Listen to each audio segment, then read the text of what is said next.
Anybody have any questions?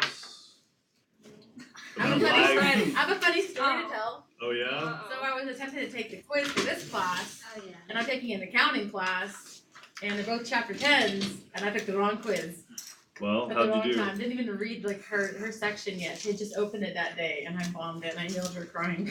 I was like, I'm literally crying while I'm typing this to you.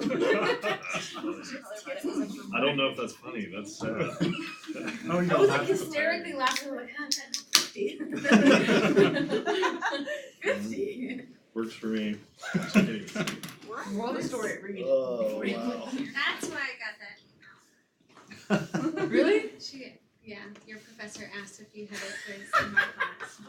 Verified that you did. Confirmed. She was just making sure. Trust That but was verify. me. Alright, You so gotta laugh at the Quiz pain. due this week on Wednesday after chapter 10. Moral of the story. Read, guys. Read. yeah, reading is important. So, Maybe. Read the quiz and Oh, the classes. Hello, my name's Jared. It's not emphasized though. not emphasized. No, we need to know like the Pythagorean theorem. You want to get through math. For this class. For this class, Yeah. maybe. I hope not. Alright, let's throw a little geometry out there. Alright, so we'll jump into this. You guys know what the objectives are, right? Yep. You don't need me to read that? Yeah. Cause that cuts off 2 or 3 slides out of the 23 I've got, so. You think you're off scot-free with 20 slides, but I will tell you there is a lot of depth here. Yeah, for those of you who went through my hospital orientation the last few days, you thought that material was dry. Some of this is pretty dry, I'm not gonna lie, okay? But the good news is, this too will end, okay? It'll come to an end, you won't have to deal with it. Just pay really close attention, because I think Dr. Beatty and I have decided that this is 99% of your total grade, okay? I'm just kidding, I just wanted to see I your mean, faces. that would be fun. I pulled out my Dry notepad and material everything. being very difficult, so. Alright, But you do realize we won't be meeting next week. We have a test next week, right? yes. Can you handle that? Yeah. Do not go to another class and take their test if it's our test that's to be taken, It will okay? likely happen. And what's due next Sunday? 10 pages of A and B. Piece of cake, You guys know, you guys are. Super. do it in your sleep, you know? I'll know if you did it in your sleep, so don't do it in your We sleep. will You know. probably do. The exam comes on only Thursday, right? It's not me. Thursday from midnight to 11:59. Cool. Can you tell my GA that? You tell my GA position that, Oh, that stinks. 8 to 3:30. Just act like you have diarrhea and just follow up. That works. They can't argue with that. What are they gonna say? You don't Check have up on her. diarrhea. Make them feel uncomfortable. So today we're gonna get through how we ended up where we are in healthcare. The entire process from the 1800s to now. So remember at the beginning of the course, we talked a lot about history, where we were. This section, we'll talk a lot about some of the, for example, there are the 5 significant functions that allowed us to evolve to where we are, okay? And this will go into a little bit more on how we expanded our healthcare system and then how it's diminished over time. We've had a bunch of cutbacks in total number of beds, total number of hospitals. But there are 5 significant functions to this evolution, okay? So you have the primitive institutions of social welfare. I can't speak today, I don't know what's going on. Anyone have any idea what these primitive institutions may have been? Just a couple of examples to throw out. What was that? Almshouses, yeah, so what occurred in almshouses? The sick people went there. Yeah, No one so, else could take care of or wanted to take care of. yeah, nobody wants to take care of these sick people, so it became a public custodial function, right? So just taking care of them. Now, you think of another one? I always think of pest houses once I think of almshouses, right? And before you could answer, I went ahead and answered, because that's how I roll, right? Okay. So pest houses, what's the purpose of a pest house? Get rid of the pests. You get rid of your pests, okay. So you have fleas and ticks, what do you got in Is the people with fleas and ticks. Okay, could be, All the people that don't have housing okay. go there, or if they have a mental disability or So, and mainly, outside of those two functions, mainly you ended up with people that had some pretty serious chronic diseases or acute diseases even. So you know, something you don't want to infect someone else with.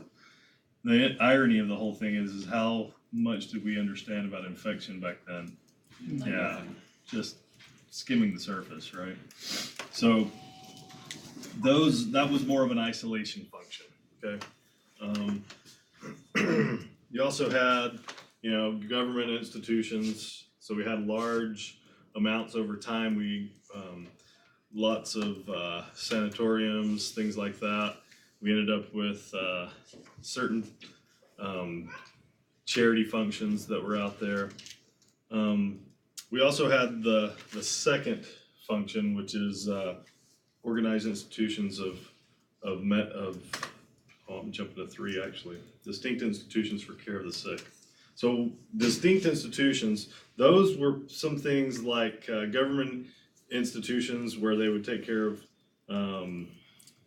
take care of those people that really didn't have a place to go, right? They had a really large public function. Taking care of the problems with these were bad ventilation, not much hygiene going on, you know, just not a good environment, right? Who cared for people in those locations? So you had nurses, but they weren't very well trained, right? So just some untrained nurses. So it's not a great environment, right? So then you end up with these organized institutions of medical practice. And so you start thinking about these we had improvements of hygiene. We understood proper roles of ventilation. There were surgical services that have been developed within this area. And, you know, instead of being the sick and the destitute, hospitals started to bring in people that had money that could pay for services, okay?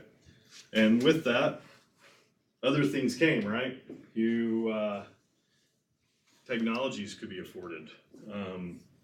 You know, other things that money can buy to make improvements in people's health could be provided for, because all of a sudden you're attracting that type of patient. And there was a certain element of operational efficiency that was put in place. So with this, you start thinking about administration started to have a function within these organizations. So you can see over time where it was just run by a nurse or someone who, some charitable organization that decided to take care of some people. We've evolved into these huge structures of hospital systems and huge amounts of payer sources. Let's see. And because of this, we had something born called the Joint Commission, right? This is where it came from. You also had advanced institutions of medical training and research kicked in, right? So physicians realized they needed a place to practice and a place to learn. So teaching hospitals, right? And then once they've gotten past that the initial training, the result was, you know, full-on practice, private practice. You ended up with research hospitals. So think about specialized hospitals as well. So we have heart hospitals in the area, right? So that's a specialized hospital where that's their one focus. Even something is the development of a children's hospital, where a very focused practice of pediatrics takes place. All the different specialties within pediatrics. So that all evolved. That's just further evolution, right? And then you have consolidated systems. So systems really emerged out of changes in reimbursement, okay? And so mergers, acquisitions, all these hospital systems diversified and They all did it because they realized one hospital may have specific contracts that they desired while they had something to offer to that other hospital. So they formed a partnership and became a system. So just this huge evolution in how we practice and how we practice medicine and how we treat patients. And over time, it's, as you can see, it's been pretty quick. If you look at the initial, you think about the time of almshouses. I mean, I know people in my lifetime that remember those things. I mean, and I'm super old, right? So that means a lot. I'm officially middle-aged, so, but that's pretty remarkable advancements in, not just in technology, but just in a societal evolution towards advancement in medical practice. So just think about the things that you've seen in your lifetime in the evolution of medicine. You may not even pay attention to it. Think about some of you may, I know I do. I remember going to the pediatrician for the first time in Atlanta, Georgia, and I've told you about my pediatrician. She lived to be close to 120, I think, 116 or something like that. So, but I remember going and visit her. She was also my mother's pediatrician. That tells you how long she practiced.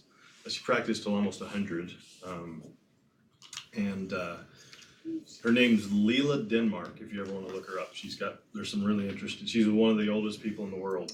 And she had specific practices. Speaking of our earlier conversation, she had certain things that she would not do and things she would do every day. But the change in how she practiced throughout her career had to be pretty dramatic. In fact, if you read up on her, she's a pretty remarkable woman. I think she was one of the first, if not the first, female graduate from Medical College of Georgia. So really, really smart lady. Just think about the time that's involved in that. That's a remarkable thing in itself, right? So, yeah, she practiced for something like 70 years. So, but you can imagine the changes, right? I remember her office was an old house. Going to her house, and it's all painted white, and she wore white clothes and a big white lab coat, and she looked really, really old to me then, and that's 30-something years ago. So, anyway, so we think about expansion. What do you think reasons for growth are? Just name a couple. Why would we need to grow our healthcare system from what it was? Rapidly aging population. Okay, so aging population, that seems obvious to us though, right? But it was expected to take a lot of physicians by surprise because of their lack of ability to see what's going to happen in the future. They're focused on current procedures instead of what treatments need to happen, and so I think a lot of things have caught us off guard in our system as a whole, causing us to have things like physicians and nursing shortages, and so we didn't see this coming. Baby boomers are hitting the prime right now for Medicare, and so we have to pay attention to that, right? So we were having to evolve, we're having to expand in some areas. The irony of this is we're in a downsizing time right now in our total number of hospitals, but our expansion of services is definitely there. What other areas for expansion that cause expansion? Specialization? Specialization, yeah. Yeah, and a lot of that was caused because of advances in science. Things like technology. Think about, can any one person know everything about every piece of technology in medicine? You really have to have specialized people to understand that. So that required an expansion. You have medical education has changed over time, right? Remember my great-great-grandfather, or maybe it was great-great-great-grandfather that had his own medical school. The building's still there, but that's about all that's there, right? I'm not teaching at the medical school. I'm teaching at ETSU College of Public Health, right? Evidently, my family was not successful enough at maintaining that for me to be employed. So, otherwise I'd be living in Griffin, Georgia right now. So, we had improvements in hygiene. Thank goodness. Can you imagine going to the hospital? I mean, we already worry enough about picking up a hospital-acquired infection. Imagine back when people didn't even see the need to wash hands. You know, it's pretty gross to me. You know, yeah, I'm the guy who at my office, I keep a big bottle of hand sanitizer. That's not for anybody to use, but for me. You know, it's funny.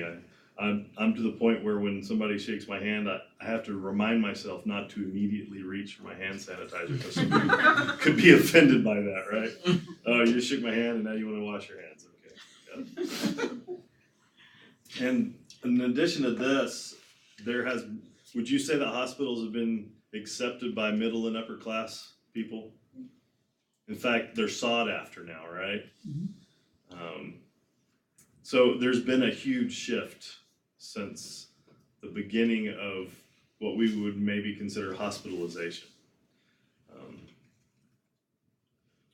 All right, so has the government played any part in any of this? Like what? That act, that was The Hill-Burton Act? Yeah, Yeah. but then it didn't really, it's not applicable anymore, but at the time it was. Yeah, so you think about the grants that were given to these states, right? That was pretty big advancement. All of a sudden, states have more money to advance their medical coverage, to take care of older people and those who don't have anything. And you know, it's pretty remarkable when you think of those construction grants that were given. You know, you have things like you know, a small community like Johnson City back 80 years ago, 90 years ago. Do you think they had a lot of money to develop massive hospitals for people? No, you know, you think about the type of community this was. Now you look at the Tri-Cities and sometimes I have to say, okay, am I looking through this through the eyes of someone who works in healthcare, or is healthcare really that big in this area? It's huge in the Tri-Cities, isn't it? It's an enormous part of our economy. Now, you look at someplace like Kingsport, where you have some really large, you know, you got the Eastman and other locations. Those are large providers of employment, but for the most part, healthcare is enormous in our area. So, both good and bad. You know, we can learn a lot because of it being here. And right now with the merger that occurred, that's a great learning opportunity for anyone who's wanting to be in administration, because there's a lot of hurdles that are going to be jumped through in order to keep that going. So yeah, all this funding, you know, money is there. Now they're you know, using money from not from the general fund, but from a general fund from the federal government to help states build, and then you have Medicaid and Medicare come into play and provide for elderly and those who don't have a lot of money. So pretty big and important things have happened. And what do hospitals need in order to thrive? They need money, right? You have to have money. It's just like you. Do you need money to thrive, or are all of you converted over to photosynthesis? Oh, yeah. We need food, right? You gotta have it, right? So, all right. So with expansion, you end up with downsizing. A lot of this happened because we have had big, huge advances in technologies. Okay, and so we've shifted a lot of our emphasis from inpatient to outpatient. You know, you think about, you know, my favorite thing I always talk about, knee replacements and things. So knee replacements, right? Now you can just about have a knee replacement on an outpatient basis. If not, it's a single night stay, if it's no complications. It's pretty incredible. And you go home, yeah, you don't get shifted to some inpatient rehab hospital, right? Or to a nursing home, right? So you go home. So that's been a big change. So all of a sudden the hospital doesn't need that many beds that they had before because there's plenty of availability at your own house to sleep, right? It's easier, it's more comfortable, you'll recover better. Send in the nurses, right? They'll come in and take care of you. All right. Let's see. So how about reimbursement? It's ever evolving, isn't it? You know, I think about just the changes that have happened in the last 10 years. You know, we're constantly, as a hospital, we are constantly jumping through hoops. Every year something new either goes into place or something goes out. And so we have to change how we handle things from an administrative standpoint in order to make sure we do get reimbursed. Managed care on the other side of that, you know, wants us to contain costs. What are we doing with the resources we're given? How are we utilizing services? You know, it drives me crazy to have to do those utilization reviews because they're, in a lot of ways, they're not really functional. But it's a requirement if we want to receive funds from certain managed care organizations. So because of this, hospitals shut down, you know, and they say that approximately 500 hospitals shut down between 1990 and 2000. So 500 hospitals in 10 years. That's pretty extraordinary. A lot of them closed wings or developed a wing into a nursing home or skilled nursing home or put rehab in the hospital there, and maybe even started putting outpatient services in some of the unused portions of their building. And you think about that shift, and that's how hospitals survived. They realized, hey, I'm losing all of these patients to outpatient. I need to do something to keep the money in-house so that we can continue to function like we normally have. You know, a lot of these hospitals expanded, you know, I mean, just in huge ways, buying tons of technology. And then a lot of the needs shifted to outpatient. And then all of a sudden, you still have this technology that your patients still expect you to have, but instead of keeping the patients in-house where you can bill for more money, they're not there. So your income dropped, but you're still, the expectation is there, right? So that's why they made those shifts towards, you know, outpatient or long-term care. Pretty exciting, huh? So let's look at some graphs. So this is how the ratio of outpatient visits has shifted over time. If you look at 1980, there were way more inpatient days than say 2005. You know, we're looking at 2013 here, and you think, gosh, it's 3.6 to 1. That's a dramatic shift in how many inpatient versus outpatient days you have. So you can see that it's been a big expansion to outpatient. So a few of you came to the hospital this week where I work, and one of the things we had to go through was the orientation, which is super fun. And we talked a lot about, you know, inpatient rehab, for example. This is one of the reasons that places like inpatient rehabilitation can get the cream of the crop when it comes to therapists. So there's this big expansion into outpatient, right? And you have all of these outpatient therapies pop up. And so that part of the market gets flooded because everybody can get a job.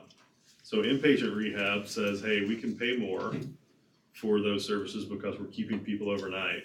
And so we can provide a higher salary for those who come to work in an inpatient rehab center.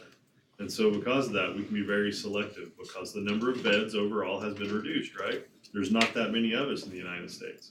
So it's just this shifting of personnel. You truly can find the cream of the crop as far as personnel in a location like that. And I think that accounts for a lot of your outcomes that you get. So anyway, just a little tangent that's semi-related, so happen to be part of our orientations. Okay, so this is the trend in the number of US community hospitals. And you can see that since 1980, that's an enormous reduction in the total number of hospital beds. Excuse me, Bless you. I apologize. Don't apologize. So that's an enormous reduction, isn't it? I mean, we're talking, what is that, 33 years? The biggest jumps you can see between, 1960 and 80. So in 20 years, I mean, that's an ugly graph if you are in the hospital business. Anybody got any questions about any of these? Just a few of you pointing for fun. So, okay, cool. I like that. All right, I can live with that. All right, so this is the decline in the number of hospital beds by another view. You can see that well over 1 million beds in 1980 and 1975, and where are we now? We're down. It says in 2013 we were at 795,603 beds. So pretty dramatic drop. So how do we measure all of this? Why do we measure all of this? So first of all, what is a discharge, and why would we measure discharges? Anybody know what a discharge is? Leaving the hospital. Leaving the hospital, right? Dead or alive, exactly. Yeah, dead or alive, and it's leaving, and it's leaving inpatient. Okay, it's leaving an inpatient hospital. Outpatient, I'm trying to remember what they can say discharged, but that's once you're completely done with your route of whatever your service is, but you're never admitted. So how can you be discharged if you were never admitted, right? So discharges, why do we want to keep track of discharges?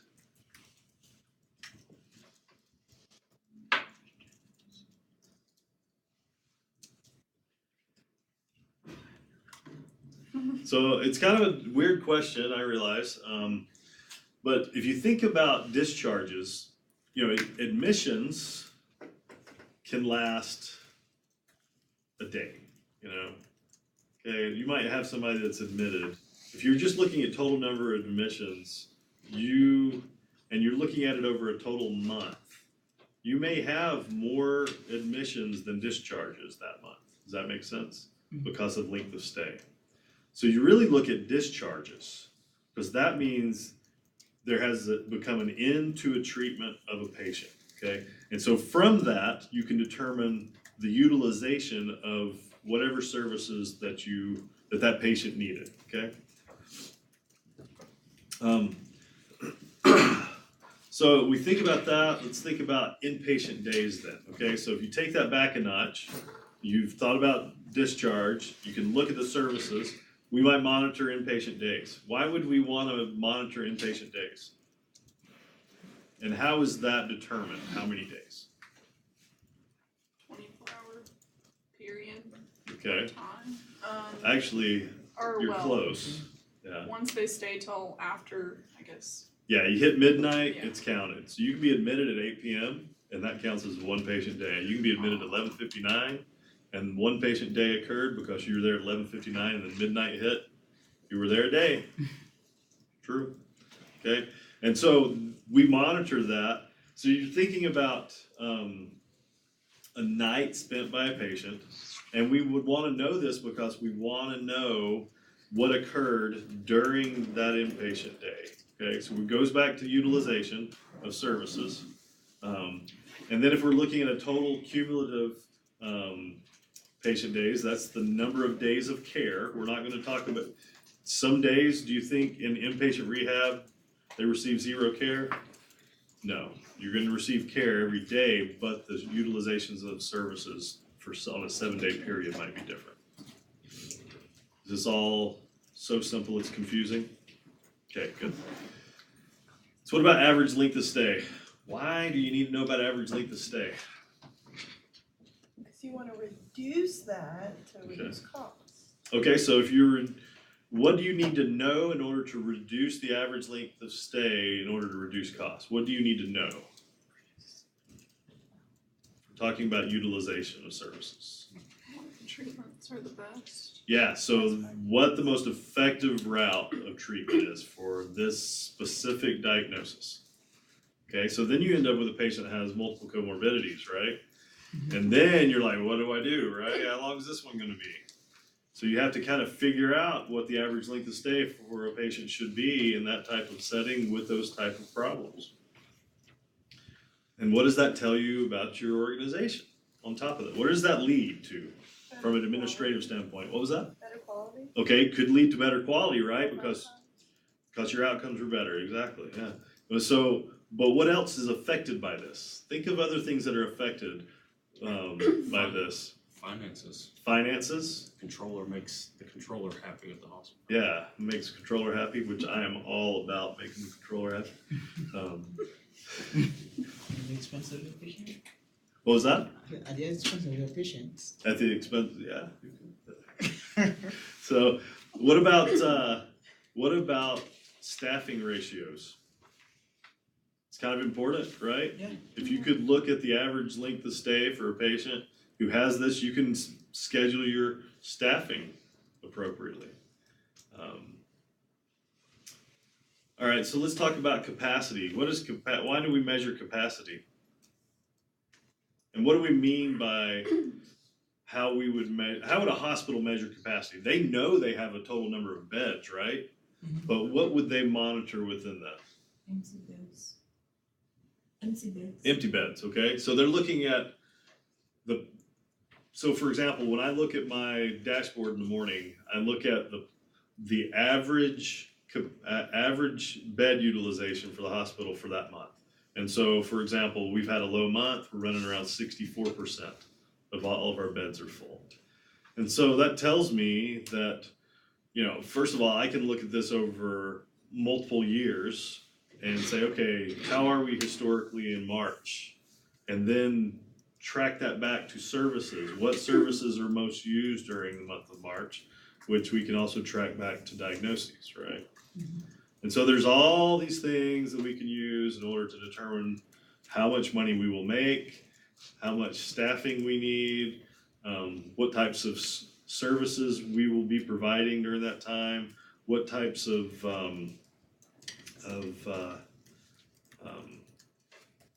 totally lost it on that one.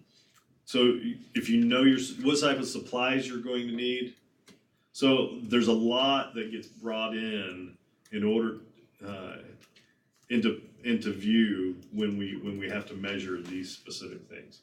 Your average daily census, goes right there with your average length of stay, and it's really indicative of an organization's health based on their average daily census, because people have choices to go other places, for example.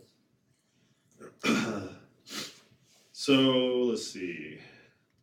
Everyone know how to calculate your average daily census?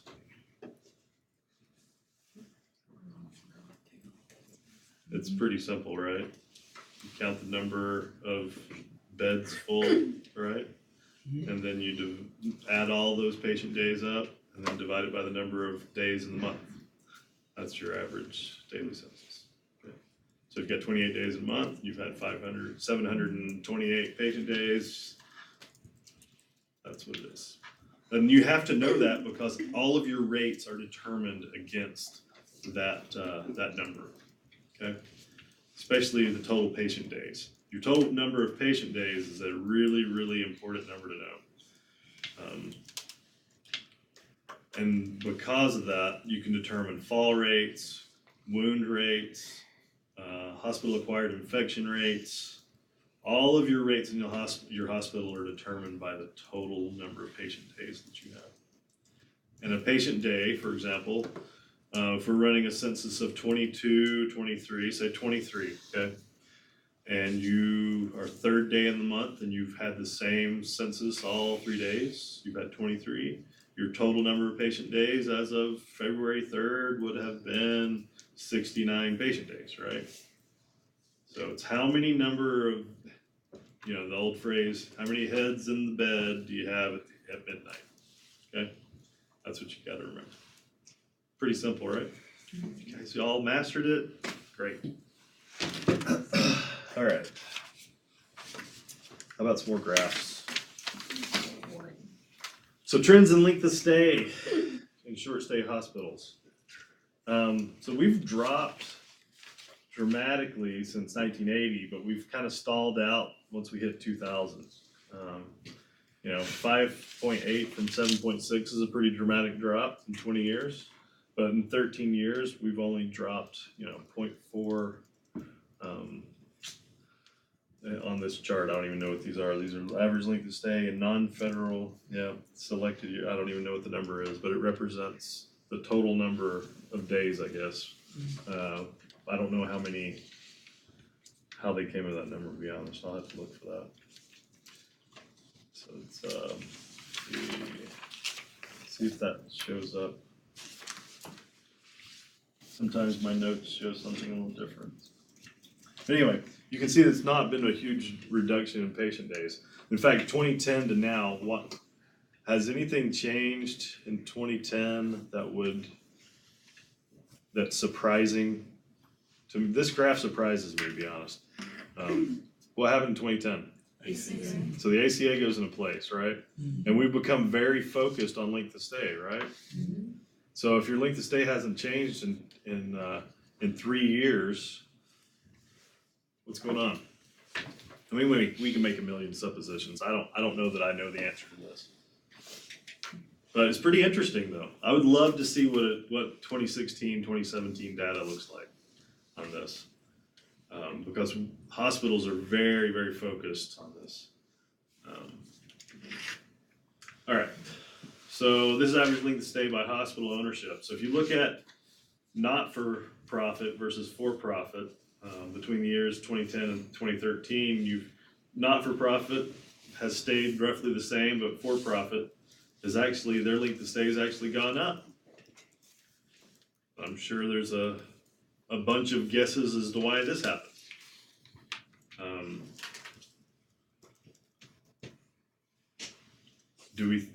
Do we know that hospitals are going to make more money if their length of stay goes up? No, they're not making any more money, right? So makes you wonder what's going on, right? If they're truly starting to focus, these for-profit organizations are truly starting to focus on outcomes. All right. So hospital types. Over 1/2 of the hospitals in the United States are private, non-profit.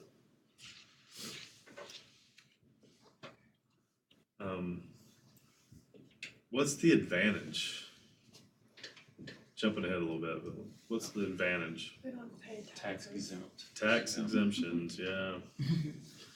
That's, does that give you any other advantages when you're not paying taxes? What can you do with that money, right? You can do, so yeah, you redistribute it within your organization, right? Because remember, one of the nonprofit guidelines says that you cannot give your money to an outside board or an outside entity. It's gotta be for your organization, so. The next largest group are state and local government, and then for-profit are on next.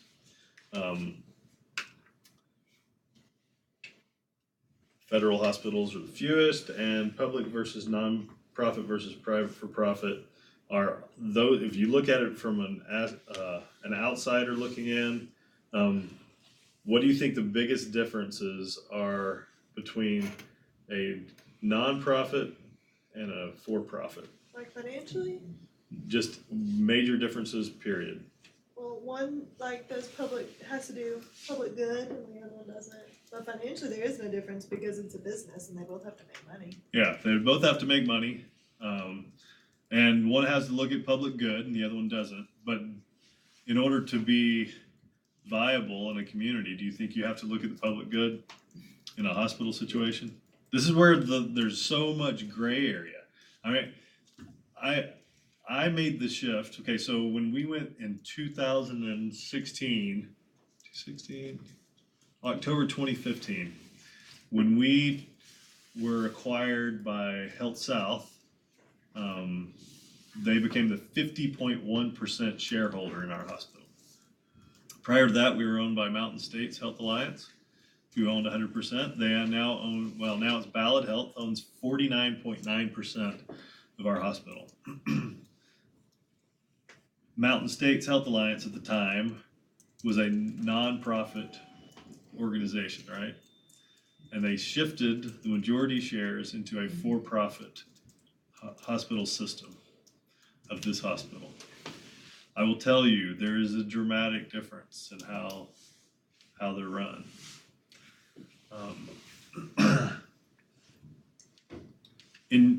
I'm just curious, anybody in here work for a nonprofit? Anybody in here work for profit then? Okay, so, all right, so is anyone better than other? No, I don't think they're, it's kind of just my experience. I don't know. It's really hard to put your finger on what the good and the bad are. My experience has been this, going from nonprofit to for-profit, just in this healthcare situation.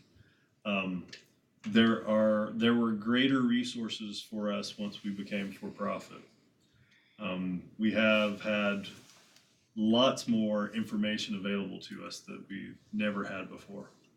In fact, it's almost overkill how many reports I can run now to get information. And I'm not saying that's across the board the same way for every for-profit versus every nonprofit.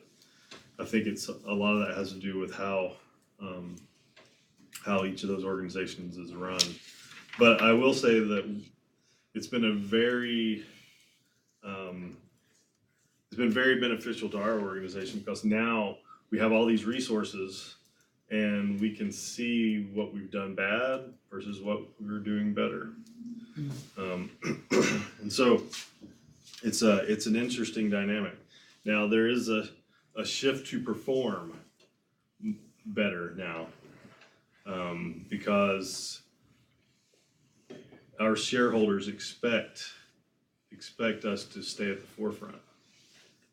So it's there is a lot more pressure. And if you've never worked in for-profit, which I came from the for-profit world into the nonprofit world and then back into the for-profit, and a lot of the people that I work with now had never worked in for-profit, and it was a wake-up call for them because all of a sudden there's an expectation that we meet our goals because we have these shareholders to report to, because they look at it now and they go, I can be replaced if I'm not performing well.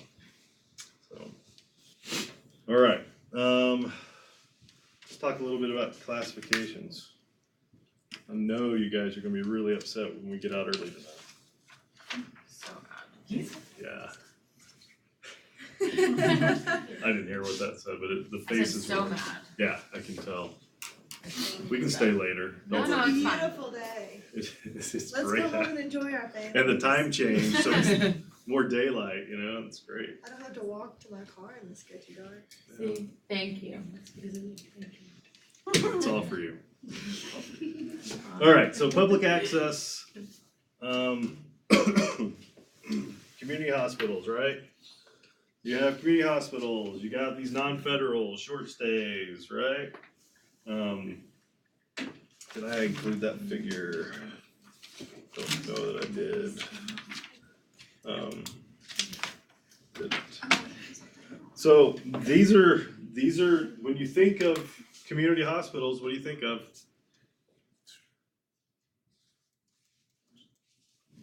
That's what everybody thinks of, right? Hospital and community. Yeah, it's a hospital, right?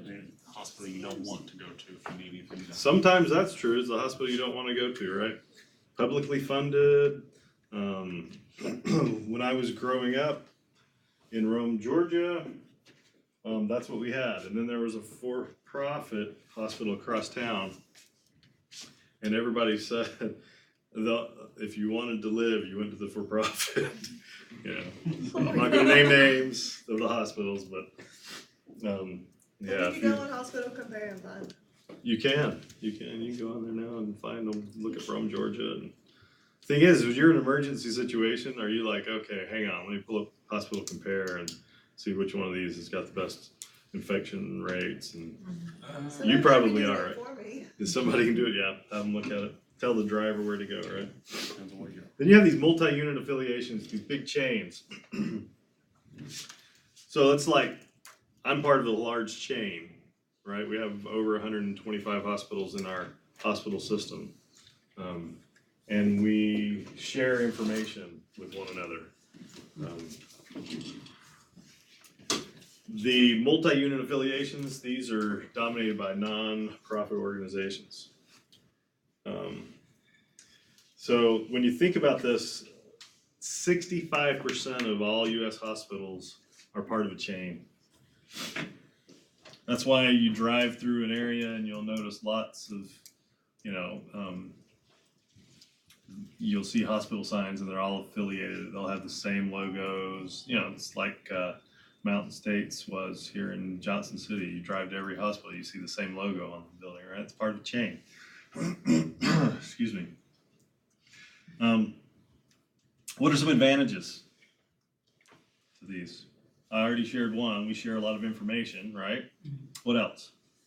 It'd be easier, like as a patient, to navigate because the processes should be similar if it belongs to chain. Yeah, the processes could be similar. Probably have very similar policies, if not the same policies. In fact, our hospital system just entirely changed. Used to be that every hospital had specific policies to that one hospital. Across the board now, we have the exact same policies, and the only thing that vary are a few of the procedural sections that are hospital specific. Insurance would be the same, like Now, if this facility takes this insurance, Yeah. I'll take it. so that affiliation with these managed care organizations, those contracts they have, they may translate across the system, right? So that's helpful. What about your medical records? They're shareable. Yeah, if they're on electronic, it's really easy just to pull your record up. Also, a big part of this, when you think about it, even though they're nonprofit, they can share with different economic issues. You can have a system that provides a hospital in a poorer, more rural area, and that hospital may lose money, but it serves a public good, and so the system benefits because they're helping the community out, and they help pay for it based on the other hospitals that are in a more profitable area.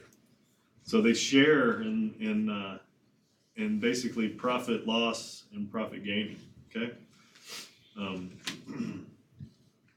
They also can share resources, right? So think about staffing, credentialing of physicians. You can have a physician credentialed for a system, and so that physician can do consultation in any of the hospitals within a system if they're in that state. That's beneficial, right? That gives your primary care or your internal medicine physician the opportunity to, if they're rounding in the hospital, to call a consultation with a specialist who may live in the next town over. Staffing wise, if you have a shortage in a hospital and you have a hospital within your system that has needs to send staffing home because their census is low, then you don't have to worry so much because you can move your employees over to another location if they need them, and the employees are still getting paid. Excuse me. And so they're happy because they're not being called off, they're not having to use their own paid time off due to low census. And that happens a lot. And that's one of the nightmares of administration is staffing and navigating those problems. So get ready for that one. I mean, people start to complain when census drops because you're like, okay, who can go home? Who wants to go home? We don't have enough work for you. All right, so let's look at them based by type of service. Okay, general hospital.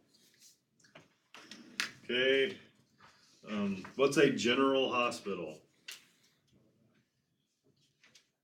First basic services. Yeah, and they have a lot of general things, right? It's not a specialty hospital. They're not focused on, it's not a cancer center, it's not a heart hospital. This is a general hospital, right? And usually these can meet all of the medical needs that you would need in a community.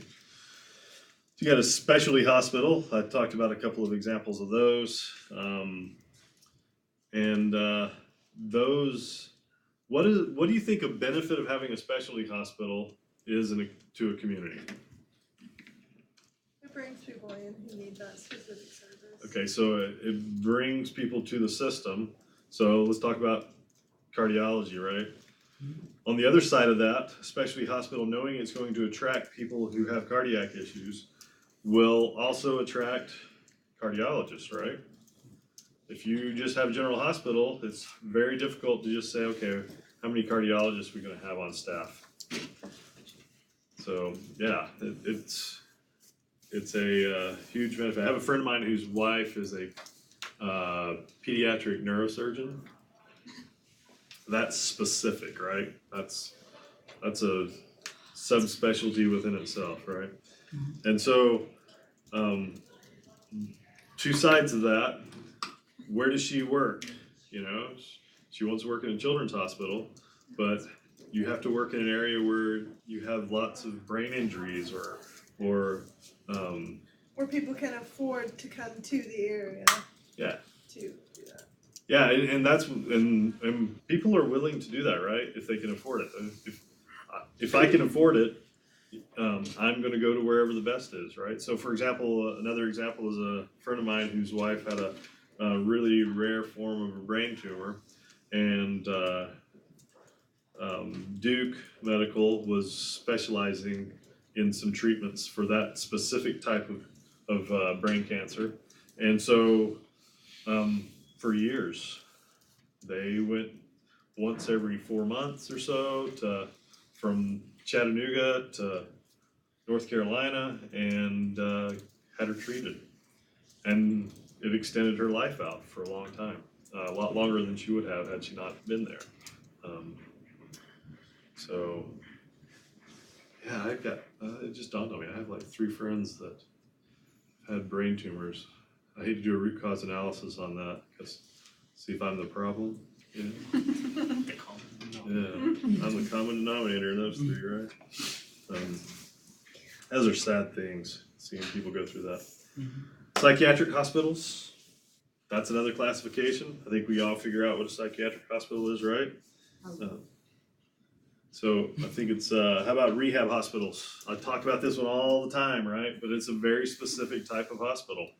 And then children's hospitals, right? You have other hospitals who are categorized, that can be categorized by length of stay. You have these short stay hospitals. A short stay hospital is what? How long? Okay, 25 days or less, okay? That's your cutoff point, just remember that. Long stay hospitals, obviously greater than 25 days.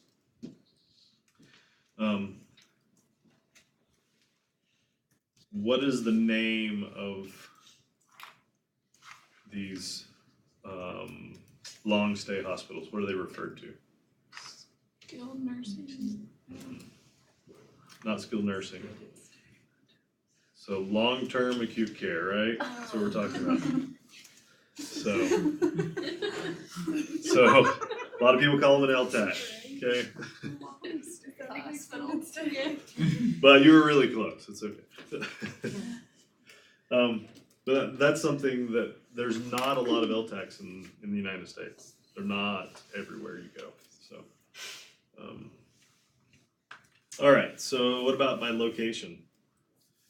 You know, you'll have rural hospitals, you'll have these urban hospitals. In the United States, rural hospitals provide care to 51 million people.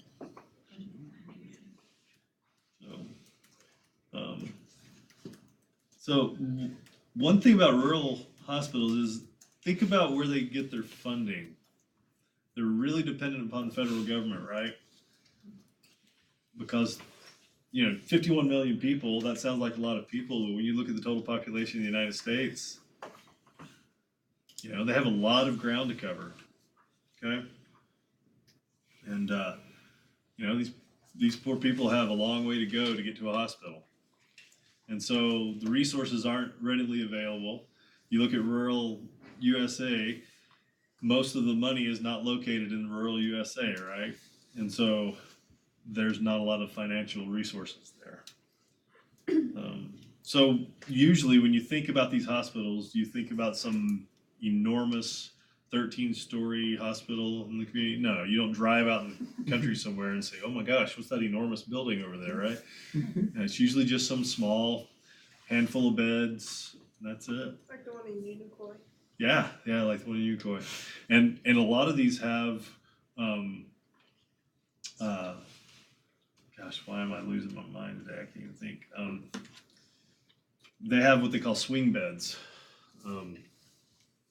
You guys know what a swing bed is? See, I look at it.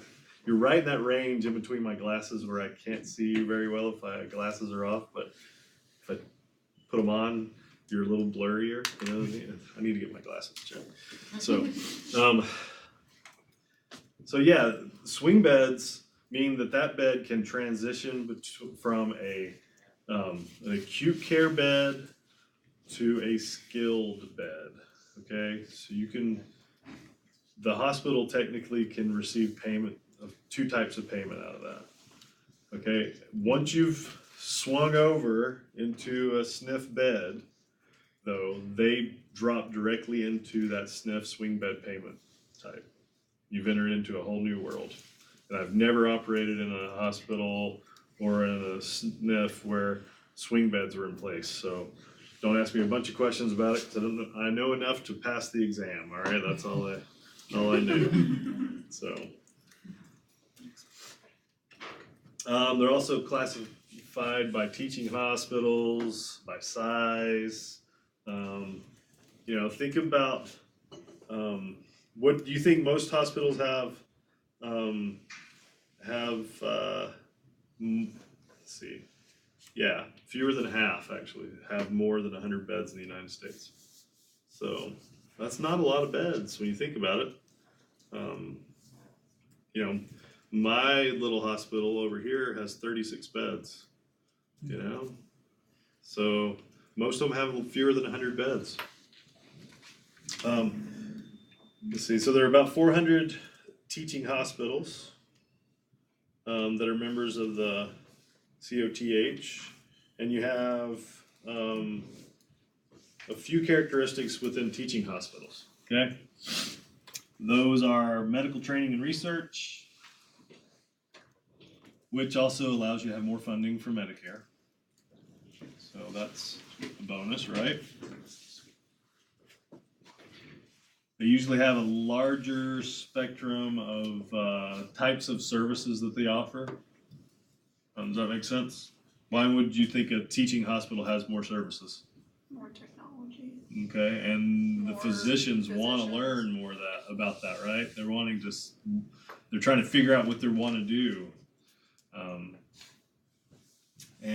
Most of the teaching hospitals are located in economically depressed areas. You wouldn't think that, but it's true.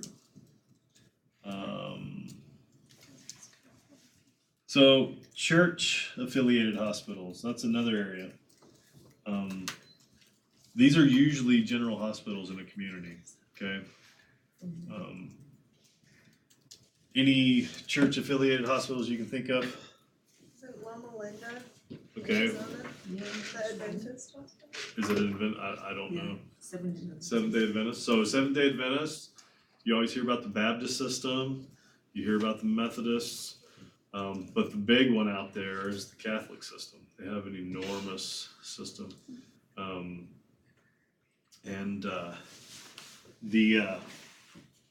The nuns that run the Catholic system are really incredible. So you do a little research on that one. You get a good education in. I'm pretty sure Loma Linda is the hospital that tried to transplant a pig heart into somebody with heart failure. That's the only reason why I know that. Interesting. And pigs today. Okay. I don't know. This is why I know them. Fresh out Because the they have a mountain. school, and I have friends that go to school. You have friends that go to school there? Yeah, the medical school there. Okay. At Loma Linda? Yeah. We talked about it in like one of my undergrad classes with Miss Johnson. Well, I've always heard that that's, like, if they're gonna give you a piece of a heart, that you don't need a whole one, that's where they get it from, because pigs' hearts are the most closely related to humans, or closely, Or a cow, right? pig heart is the most closely related. Pigs as a whole, right? I hate to say that, but that's what they use for a lot of stuff. I mean, So listen, what would you do? all right, The cow. that went way, that was not my tangent, just so you know. Okay? All right. So how do you get designation as a non-profit hospital? Anybody know? All right, so if everybody has to make a profit to get by, right? In order to be non-profit, you have to do a couple of things, right? You gotta provide some defined public good or service. You can provide education, or you can do community welfare, but you have to show that you're gonna provide a community good. And then you cannot distribute your profits to individuals. Okay? So most of these don't have a huge board of financed by the hospital people, you know, there's not, this is not a publicly shared organization, right? You're not gonna buy your stock in this nonprofit organization, okay? So in 2010, when the ACA was put in place, it put a few more regulations on there. And so they basically said they have to have a well-established written financial assistance and emergency care policies put in place. So they started to dictate part of the public good. They were saying, okay, you have to have a financial assistance program, and how you're gonna handle emergency care. And you have to have it written out, and then we're gonna check and make sure you're following your policy. They also, people who are eligible for different types of government assistance, they have to be able to show that how they limit the charges towards those individuals, okay? And then those who meet certain guidelines for financial assistance, those hospitals have to show how they can limit the billing and collection against those. So if they have to take action in billing, so like send you to collections, if you fall within a certain financial range, you have to show how you're limiting how you're going to try to recoup that money. You put limitations on it, okay? And then every 3 years, at a minimum, you have to conduct a community health needs assessment and adopt an implementation strategy for those needs that you find. So it's at least every 3 years, right? So anyone know anything about community health needs assessments? You'll learn. All right. That's something that Dr. Chesley and I are trying to incorporate into a class that we're working on right now. So that's one of the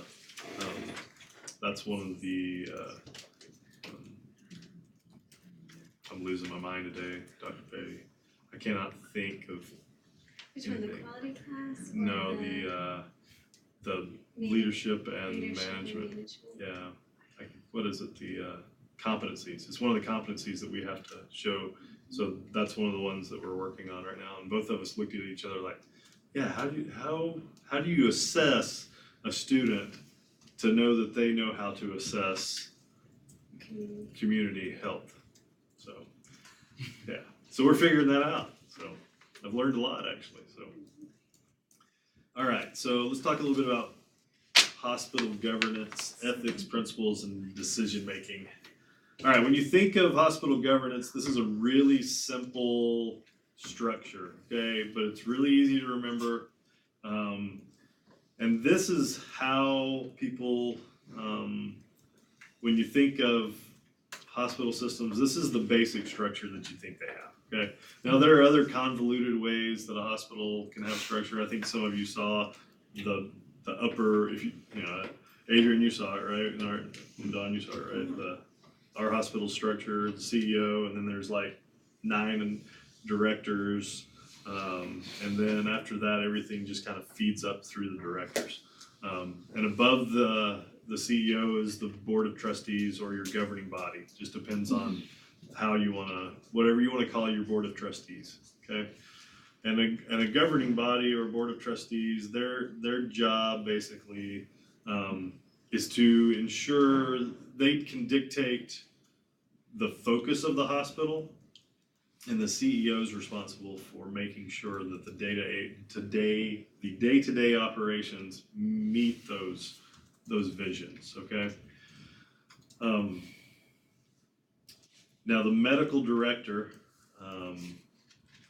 is on equal ground as the hospital CEO, but the hospital CEO spends a lot of time talking to the medical director and discussing how the medical director can help the hospital meet medical needs. I think they both work really well together in a lot of situations, but a lot of times in other situations they tend to butt heads, okay? And the medical director is over and responsible for all medical operations within the building, okay? That makes sense? Seems pretty simple, right? The weird stuff is when you start throwing in specific directors underneath the CEO and that have fingers in every other organization in the hospital, and where that line of responsibility and accountability hits. You'll see this when you get involved in different organizations, how that happens. That someone has a lot of authority and they're involved in every little detail, but they're really not someone else's boss, direct boss to report to.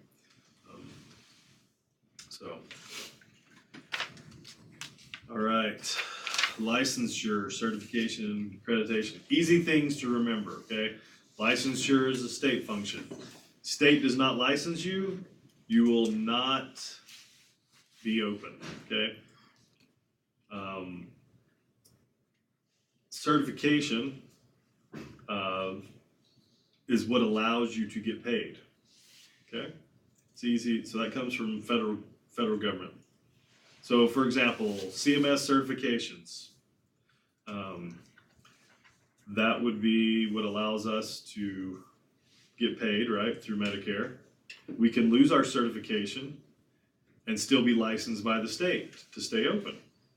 So we can do something really stupid and lose our Medicare certification and yet still keep our doors open because we can still receive private pay, right? Somebody wants to bring me cash to treat them, I can still treat them. Or if I have managed care organization that doesn't have a problem with me not being Medicare certified, I can receive payment through them. Now, if you get your state licensure pulled, you can try to be certified all you want, but you're not going to be open, so you're not going to get paid, right? So that's the foundation, is your licensure. Accreditation is on top of that. So accrediting organizations are organizations like the Joint Commission, that's the big one. You can be, if you're in rehab, you can also be CARF, which I forgot what CARF stands for. It's rehabilitation something, something rehabilitation something, right? So CARF. We used to be CARF accredited until this past year, and we just said, you know, why double up? We're already Joint Commission accredited. We don't need the two things. It's a hassle, and they both have very similar requirements. And nobody in the area really recognizes CARF. Everybody's recognizing Joint Commission, so it's a waste of money. Doesn't hurt us, you know. So accreditation, here's the funny part. So Joint Commission comes in, they're there to accredit your hospital, to give you your certification, because they have been determined capable of giving you what they call deemed status. Okay? So you can receive your accreditation and your certification from the same entity. And depending on the state, some states may also pass that information over and ask the Joint Commission to communicate their findings to them so they can determine licensure. So technically, one agency could do your licensure, certification, and accreditation depending on where you are. Okay? Can be very complicated. Your hospital or your healthcare organization, if you exist in a state, can be walked and surveyed and checked by any state or federal agency. So basically, I can be sitting at work one day and technically could have Department of Labor walk in. I could have the state walk in with, you know, whatever reason they want to come check us out for licensure.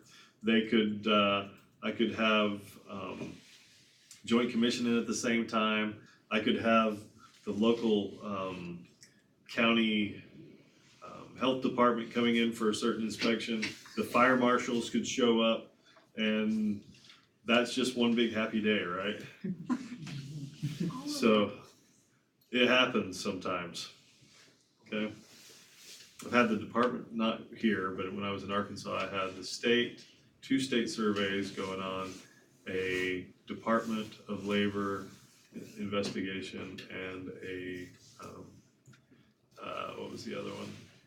And the fire marshal was in the building, all at the same time. It was awesome. And that was the day I had my phone interview with Mountain States Health Alliance, so, yeah. And I got the job, so hey, I don't care what. At least you got them all over at once. I did, I got them all over at once, yeah. Just rip the Band-Aid off. That was a big Band-Aid. Well, I remember they were all in the building, and I'm thinking I've got a phone interview.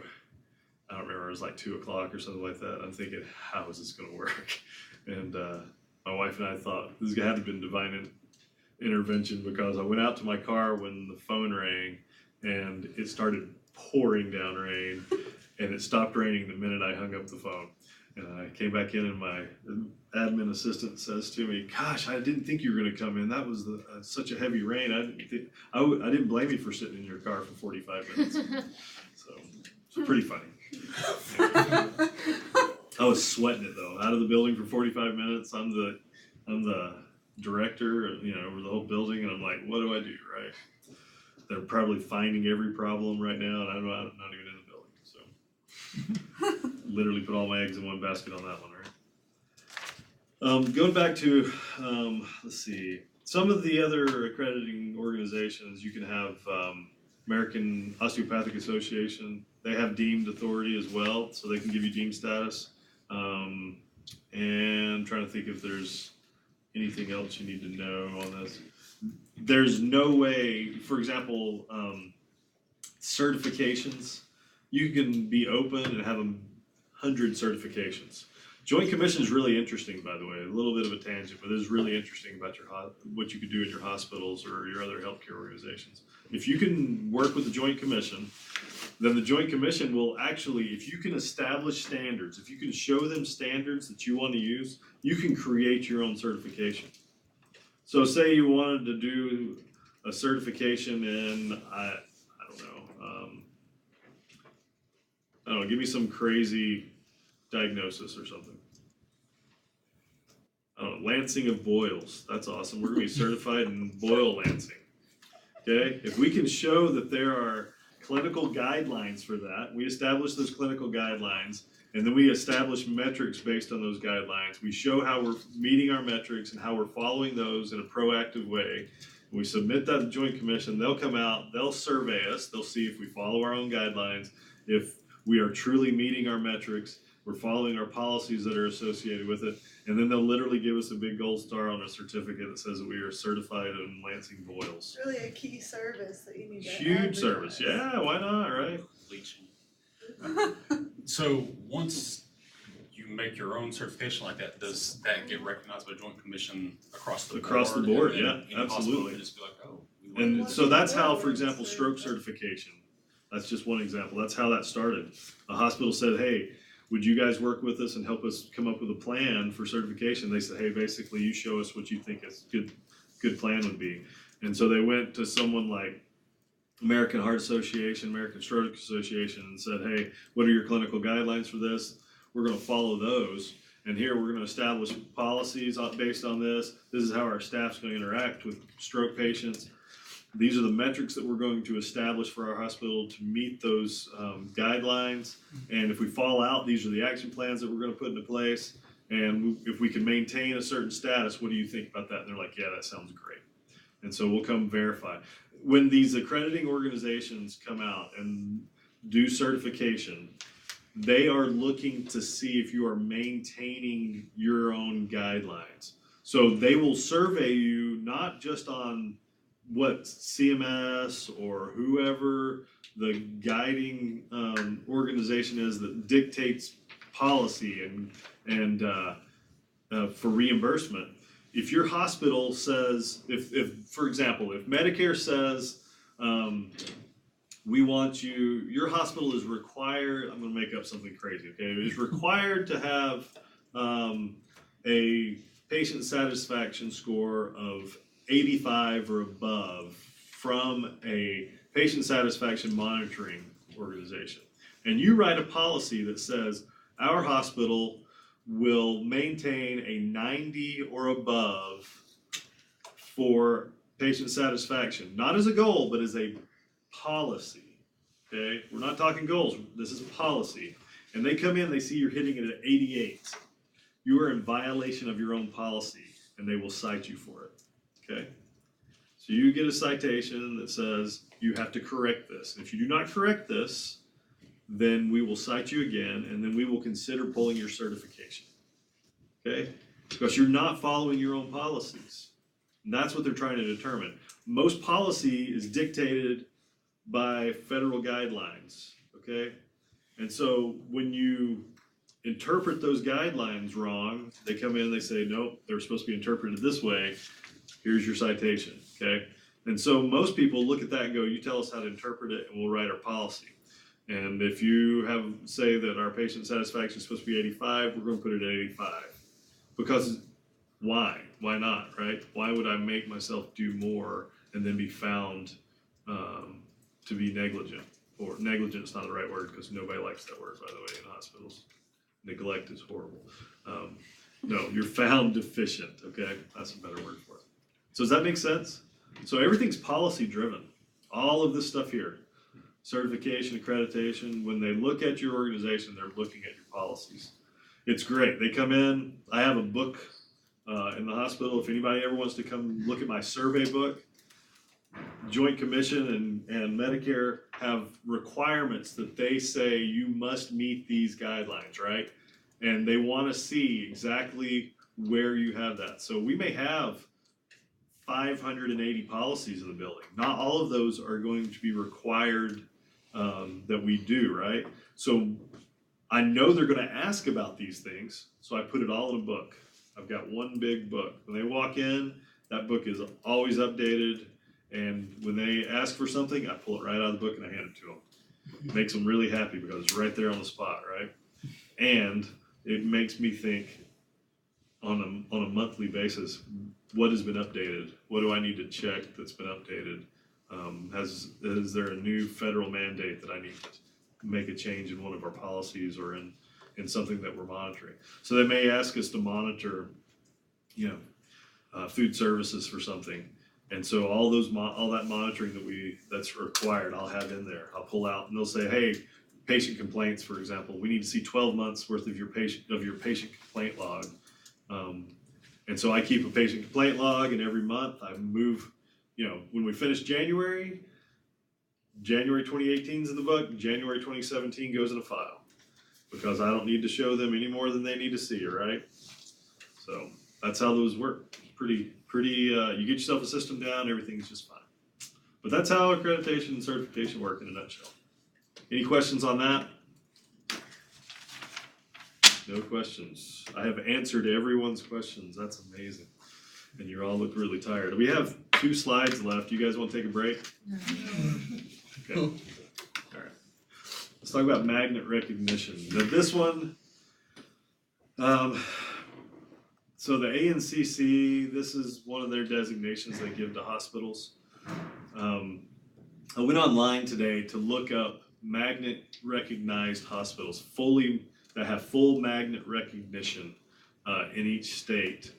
And do you know where the closest in the state of Tennessee is for us? It's in Memphis. Okay. So what does that tell you from East Tennessee? There are no magnet recognized hospitals that are fully recognized between here and Memphis. That's a long ways away, right? Now there are other certifications that the ANCC puts out there. And what this recognition is that they look at nursing quality, they look at nursing practice, innovation. The whole goal is to retain and create very well qualified nurses, okay? They have very high standards. They have basically, they call it 5 model components.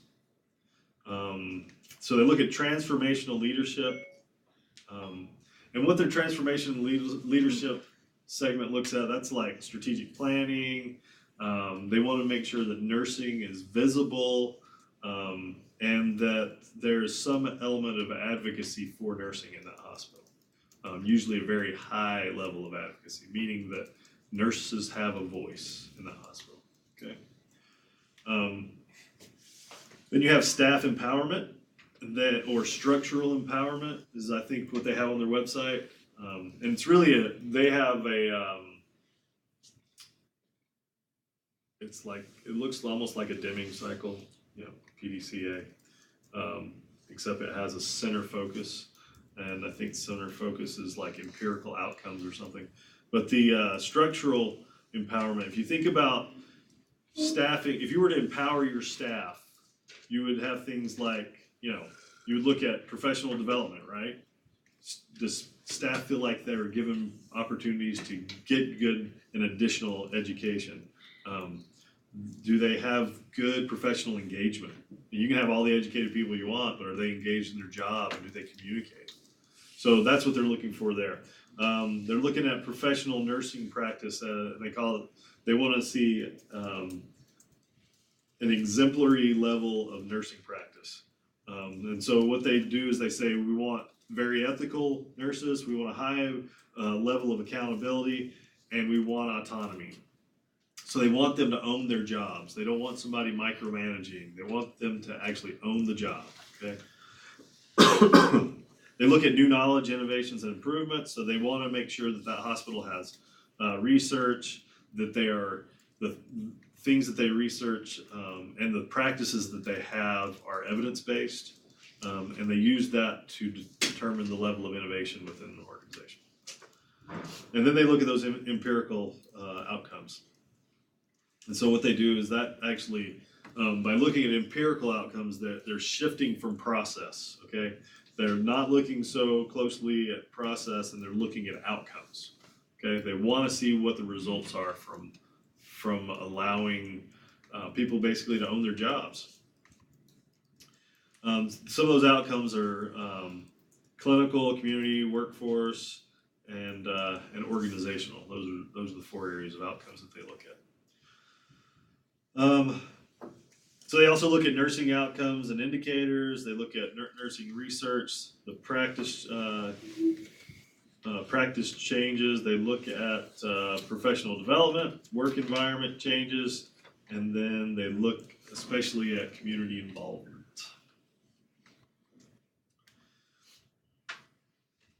It's very hard to obtain magnet recognition, as you can imagine. So hospitals that really want to maintain their nursing staff, at minimum, try to implement things that go into a magnet recognition, knowing that they probably will never achieve magnet recognition because they want their staff to have these functions and these abilities. This came up actually today at work, so it's kind of interesting. What the question to me was, have you looked at magnet recognition to help us with employee engagement from the nursing department? And I said, as a matter of fact, yes, I have. And the reason was because I was looking over my notes for class. So. Paid off for once, right? So. All right. So ethical and legal issues. When you think of principles of ethics, what is the basic principle of being ethical? This could be this is its own course in itself, pretty much, right? Ethics. What is the principle of ethics? Do no harm. Okay, do no harm. That's pretty well said, yeah. Are you trying to basically, is it a respect thing? To an extent. Yeah, to an extent, right? Yeah. So we want to extend respect, okay? And understand and act in a way.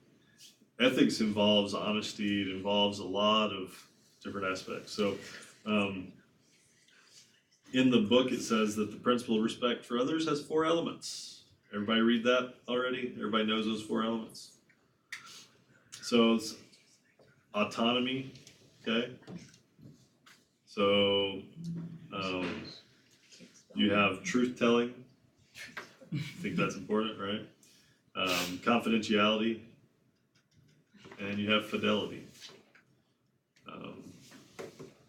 So when you think of autonomy, I said it a little while ago, you're owning your own job, you're owning yourself, right? You're doing things on that basis. Truth telling, anybody need that explained to them? Okay. Good. I was hoping the answer would be no. What's true? Yeah. What about we're not in philosophy class here, so we're not going to try to determine what truth is, right? True, what you. See, I knew that was going to happen. So confidentiality, we all understand confidentiality, right? Do we? Yes. Some, I think, have a better understanding than others. I have no idea what you said, but that's great. Snitches get stitches. Yeah, that is true.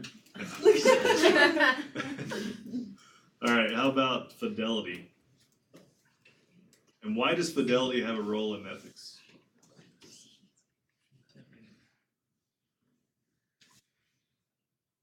Now we have a problem. So fidelity is talking about, what's another word for fidelity? Loyalty, faithfulness. Yeah, so if we are honest, we're autonomous, and we're confidential, but we're not faithful, what does that do us? No good, right? So what if you take out confidentiality from you're faithful, you tell the truth, and you're autonomous, but you can't maintain confidence. What does that do? No good, right? So you take any one of these pieces out, and ethics fall apart, right? Because I can't trust you, right? There's no trust there. So violation of ethics an organization can determine their ethics, right? And how they want to operate. And if someone's not willing to operate within those 4 areas, within the organization's principles of ethics, it'll cease to function for very long, right? So I always put this in a really ridiculous example. Think about marriage. If you took one of those out of marriage, what do you think would happen? Yeah, divorce, right? It's not gonna last. You can't be unfaithful, right? You can't lie to your spouse. Be on Avery Madison. Ashley. Ashley Madison. Avery Madison. It's an A word. Be on Snapped, that's what. Yeah. Don't ever cheat on me. My wife keeps. Yeah, or if your relationship is not self-contained, right? Oh my Going back to that autonomy, if you're involved with Ashley Madison, Sounds some ways. it's not gonna work, Yeah, but right? see, but they have a different ethical standard on that. They do, side. but it's your marriage though. They may not. They be may married, set it but up they're that way, not. right? You may have one of those marriages, who knows, right? I'm- Okay, so, but you see the point, as an organization, it doesn't bode well for your organization if you cannot maintain a good level of ethics within that organization, right? What about legal rights? What legal rights are there? You have a difference between your hospital's legal rights, right? And then your patient's legal rights. They cross over, they mesh, but does a patient have a lot of rights? I hope that the 2 that went to my orientation the other day say yes. They have all the rights. They have all the rights. Okay? Has it always been that way? Nope. No, right? You think about that. Think about, Tuskegee, Alabama. Anybody got any rights down there? No, that's a huge, and we would never even consider that today, right? It's abhorrent at a minimum. So rights over time have changed, and we have more legal rights. Okay, so a patient comes into my hospital. I love this example because it just shows what type of rights a patient has. So you guys will have to ignore the example. You've already heard it this week. But patient comes to my hospital, and every day they get a list of their menu. They get their menu, and they circle what they want for lunch and for dinner, right? This is how we used to do it. And the kitchen gets the order, and they look at it, and they're like, this patient circled 7 desserts. We're not giving this patient 7 desserts. This patient's diabetic. Okay? So they send the patient 0 desserts. All right, the first day. Patient complains, did not get dessert. Nurse educates and says, well, look, you're diabetic. You know what can happen if you eat this pie. And she says, I don't care. I want my dessert. So the next meal comes around, and there's dessert on the tray, and she complains, and she says, that's not all I ordered. I ordered all 7 of these desserts. I didn't just order that one. Does a patient have a right to 7 desserts? Well, free 99, man. They do have a right to 7 desserts, At their house. because if they're, that's it. That's it. And you cheated. You looked ahead because you were in orientation. But at their house, they have that right. Correct? And so the way the law is written, it basically says if you educate the patient and the patient still chooses not to follow those instructions, they can still not follow those instructions, right? That's why healthcare is so difficult, right? Because we all have agency, we all make decisions, we all say, you know what? I'm not gonna take that medicine every day. I'm not gonna do that. Or my doc tells me I have to exercise 4 times a week. Who's got time for that, right? So did you end up giving the 7 desserts? 7 desserts, yes ma'am. And she took 1 bite out of each one every day for the entire time she was there. She was with us for, I don't know, a few weeks. took one bite out of each, and she put it back on her tray. So could everyone do that essentially? Essentially, yes. Yeah, If that you- was gonna be That would, like, my mess up, like- solution, we like, just give her a financially. bite of each one. It's extra money on We would food. have saved the whole rest of the piece. I like her. Yeah, You like her? I do too. I Well, you can never quantify how much one She only bite ate a is. You know, one bite of burrito for me is like half.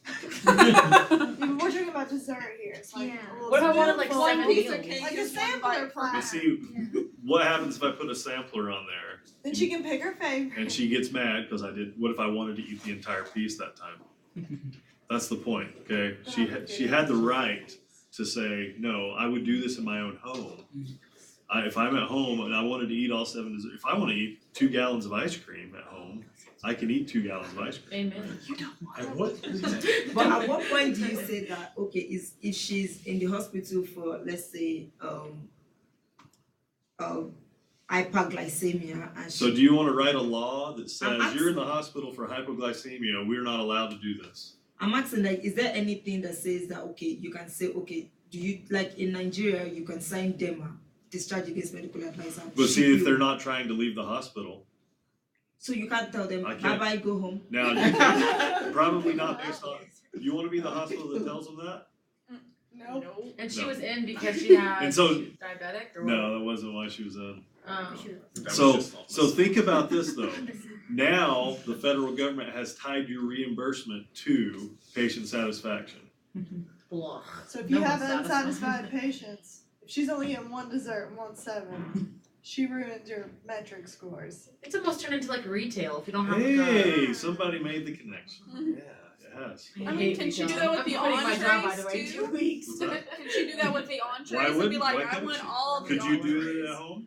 Could you do that at Well, home? I guess if you want to So, cook a lot. at what point do you, because, Yeah, because you I would you just- have to eat First No, now we're talking ethics. She gets Right? to eat and She you gets eat like the cost. 10 meals. Yeah. well, you I'm eat not the even cost, talking but about the she's- cost at this point. but like I'm her- just talking So about you're on, you have if a, it interferes with any treatment. so you look give at how the to payments patients. are structured, okay? Medicare payments are structured so that if a patient comes to my hospital, I get a certain dollar amount, okay?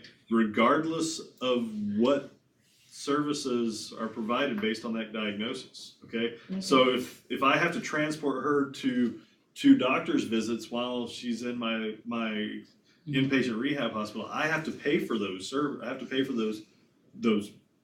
that transportation. That's all included. It's not dictated. So say somebody comes in bilateral knee amputation, okay, and they need to go out for an MRI with a different physician that's not even related to what we're doing, but it's required by a different physician from a different diagnosis that they're not admitted for. See, okay? Am I losing you? So you have two different things here. We still have to take that patient to the doc, so we have to pay for that transportation because we're only getting paid for this one little block amount. So it's the same thing as pie or a hamburger or anything else. It's all included underneath that dollar amount that we're given, okay? So ethically, where do I draw the line and say, look, you're gonna kill yourself? Can you do that? I can tell her all day long. In fact, we put it in the chart, okay? Patient educated on negative impact of,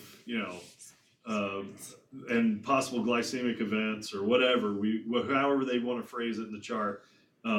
However, patient refused to follow instructions, and So if she Consider- died, it wouldn't be your fault. Like, let's say she was like going to would it shop. be though? I mean, depends on the attorney they get. But I mean, that's- really, how they paint the Because picture. you let her I still eat don't that. get it. I still don't get it. But that's. Because I'm saying that, is there no nothing you can do about somebody that is in the hospital and is going against medical advice? You show that you educated. Because if the person is in the hospital and Most keeps doing doctors will something that refuse is treatment. that counters whatever treatment you're Yeah. giving them, it's going to still increase hospital stay and still Yeah. affect your rating. Yeah. So I'd rather Yeah, Yeah. you can write in, we have policy in there that says if you refuse treatment okay. and to follow guidelines, we reserve the right to discharge you, Okay. basically. Now, we do reserve the right to discharge you. However, say the person's been in your hospital for a week and a half. They've been there 10 days, and they've racked up a bill of $25,000. That's your reimbursement, what you're going to receive off of this patient. And then the patient goes out. You kick the patient out of your hospital for not following medical advice. You will What- get reimbursed. You don't get reimbursed. Oh, Okay. The Wow. healthcare system is it bullcrap. sounds just like retail. Okay, so, and it depends, some will, so for example, like you have a managed care that looks at a 7-day window, and they're in day 10, you're gonna get paid for the first 7 days, and you may get paid for the other 3 days, but it depends on the payer source. So like Medicare though, Medicare is like, hey, if you don't have somebody in a team conference and they don't sign their name on there, we're not paying you your patient stay, because you didn't document correctly. You're missing a signature, you're missing a date stamp. Ugh. Okay, so there's all these little technical denials that they can do. There's tons of I could literally take up the next hour just talking about technical denials. But the point is where do you draw the line ethically? And are all laws ethical? Okay, is ethics considered in every law? Okay, so do you want to write a law that says, patient can only have one dessert? I mean, who's gonna approve that, right? So, can you imagine running for Congress on that platform? I'm running because I think patients only need one dessert. You get elected if you said unlimited. Unlimited desserts, right? At the Yeah. hospital. At 3 in the morning. Yeah, but it's a hospital, not a health spa. That is exactly right. Like, But is it? I don't know, for some When reason, you it might link be a patient $24,000 satisfaction to it, vacation. what happens? So you see, it's a sticky subject. Should patient satisfaction be part of it? Yes. Yes, it should, because what happens if a patient's unsatisfied with the type of care they receive? Yeah, I mean, Sometimes it keeps doctors from playing God. that's a really good way to put it. Yeah, it does. It prevents a lot of practice. Okay, but it also forces a lot of on the other side of that, it forces a lot of defensive medicine. Okay, and so you end up with doctors who make lots of orders, and so you end up with higher expenses. Okay, so there are definitely two sides to this. There's no in my opinion, how do you get it perfect? Because look around this room. None of us are cookie cutter, right? We all have different beliefs. We all have different ideas and opinions on things. And that's just how we are. And, some of us want 7 desserts. Some of us hear something from a doc and we're going to follow it to a T. We get patients all the time in our rehab hospitals that have severe diabetes. They've lost one foot already due to diabetes. And yet they're in there, you go into their room and you'll see 3 2-liter bottles of their favorite soda stacked right up there. And you say, your hydration, we need to get more water in you. And they're like, I hate water. I'm not drinking that. True. I hate stupidity. Okay. And so, and they've got sores on their other foot. And you just like, you gotta do something about this. And it's that's the frustrating part of medicine. Is it only in the US or is it like worldwide? Is it like first world problems? Like, oh, my Wi-Fi's not Right, in working, I'm Nigeria. frustrated. Yeah, I'm sure it is. I'm sure it is, but I can't tell you for sure. I mean, I've never worked anywhere else. So. Right. People are going to make choices no matter what. My grandmother, she's diabetic. She's been gone for about 3 years. She had a routine. She lived to 90 something. She was diabetic. Every day had a bowl of ice cream, but she knew what her limits were, and she just monitored it. So, but then you have the other extremes, right? You got these. I have another friend of mine who died. I think Billy died like 6 years ago. Diabetes complications. He was like 34. Wow. Yeah, really sad, but bad choices. Made some really, and not just like one bad choice. We're talking a history, and so. What do you do ethically as a community? Do you educate? Do you try to educate? What do you do? you can only educate for so long, right? People are gonna make choices. And that's where you make like the environment, the community, like, I mean, you can change things to where there's like not like a fast food joint every couple of steps, I mean. But what if somebody wants a fast food joint? Can you tell somebody they can't build their own fast food joint? No, of course not, but like they always say, like, you know, with your peers, like you act more like your peers, so if you put them in that area of like just fast food everywhere, then they're going to eat it, but Yeah, maybe like you could advocate like, you know, policy wise of there can only be so many fast food areas in one parameter or something, you know? you could, as a city planner, you could, but you can imagine being the city planner that is trying to bring business into his community and says, oh, and by the way, we will only have this many of this type of organization. Yeah. You know, it's gonna be really hard to attract businesses. You know, you're looking at all the different relationships in a free market economy. So that's why I'm saying it's sticky, it's hard, right? There's a lot of gray area in this stuff. Where do you take away personal choice and by implementing law, and where do you allow people just to screw themselves up, you know? It's sometimes sad truth is watching people make really, really bad mistakes that have consequences. So, all right, we spent a lot of time on that one, didn't we? All right, informed consent. Sorry. What is informed consent? And by the way, this is a huge part of your admission into a hospital. What is informed consent? That the patient has been made aware and that they approve of all the steps that they're going to be taking for treatment or whatever's going to happen in the hospital. That is exactly right. So informed consent is basically just they have the ability, have an upfront understanding of what will happen, and they've made a choice to have those things done. I signed a form saying that I consented and acknowledged that I was going to have my ankle surgery, right? So anyone that wants to know, by the way, Ohio State is barely up by 4 points over South Dakota. I knew you wanted to know that, so. Yeah, Yeah, today's the first day. Started like noon. Today was the most, it's like Tennessee Christmas in my house, so March Madness is amazing. And Tennessee won. Tennessee won? Yeah, they won by a lot.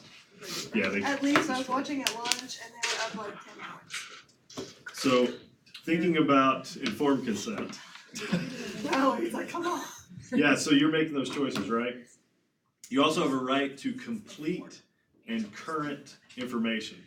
So a doctor cannot withhold information from you. They have the right, you have a right to know everything about what's going on with you, okay? So example I always give in orientation about that is about people not talking in the hallways about diagnoses and ailments. Is I had a couple of nurses at one point talking out in front of a patient's room, and one of the nurses was talking to the other one about her brother who had a very similar diagnosis to the patient in the room they were standing outside of, and her brother was dying. And so we had to go and explain to the patient after the patient got upset because they thought that we were withholding information about them dying. That's a really hard thing to do, by the way. You can only imagine how upset somebody would be. You imagine that? Why would you get upset about that, right? I'm dying and you're not telling me? No, I mean, so it's really important that when you are in a hospital, you ask the right questions, okay? But a patient has a right to know. They have a right to know. Just because it's difficult information doesn't mean that you don't tell them. You know, and there's a difference, you know, you will see this in your careers, the difference between doctors that have that ability to give bad news and doctors who just don't have that ability to communicate that very well. Some of them are pretty funny, not great, but it's an art, okay? And you also have the ability to have a patient-centered care. So everyone in the hospital has what they call a care plan or a plan of care, okay? And it tells why you are going to receive certain treatments and when you'll receive them and how often and what medications are involved. If, you know, for example, if you're going to need some type of therapy while you're in the hospital, and all of those things will be in that plan of care. And you will be, when you have Joint Commission or Medicare or whoever comes out to survey your organization, they will look at plans of care to make sure that you're maintaining and meeting the requirements of those. Okay. What about an advanced directive? Anybody know what an advanced directive is? Living well. Living will. Is there any thing other than a living will out there? Yeah, like the people who like help, like make sure that your wishes are So, taken care for. like a power of attorney? Power of attorney, Yep. that's what I was thinking. And then you also have the do not resuscitate orders. Those. So if you got a DNR in place, Organ you know, donation. and Google that. Go look that up. What was that? I'm sorry. Organ donation. Organ donation. Yeah, that's part of your advanced directives. You could say whether or not you want to give your organs away. So when you get some time, go research. I know you guys have tons of time, so yeah, this is what you'll be doing. I know. Go look at DNR orders and look at. You can look up nurses and do not resuscitate. There's all kinds of controversial things that go on with looking at the ethics of do not resuscitate orders, because some places have policies that say that their nursing staff can't do certain things if someone has a DNR, you know, or if they haven't signed anything. You know, you got some 85-year-old person that that's a full code, for example, because they never signed a DNR. And so, you know, you're 85 years old, multiple problems, and then you code and you've got people doing chest compressions and popping every rib you've got, which will probably lead to punctured lung or pneumonia at minimum. So, yeah, a lot of little things to think about on those. So, anyway, so how do we make ethical decisions? This is more of a discussion type. The ability to sleep at night. The ability to sleep at night. That's a good little litmus test, right? What types of frameworks are there? Are there any frameworks for decision making? There's a beneficence, Yeah. respect, autonomy, non-profit. So those basic principles of ethics work, right? Most hospitals and health organizations have an ethics committee. And the reason is they want to have a group of people come in and analyze decisions that have been made that may have resulted in either an adverse outcome or in some organizational changing event.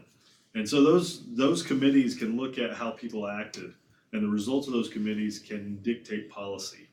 So keep that in mind when you look at all these different mechanisms that can be put in place, like your ethics committee or policy. Which one comes first, right? If you had to figure out most of this stuff is vision based. So going back up to that structure of the organization, that governing body has a lot of influence on the type of organization and the ethics of an organization. Okay, that makes sense.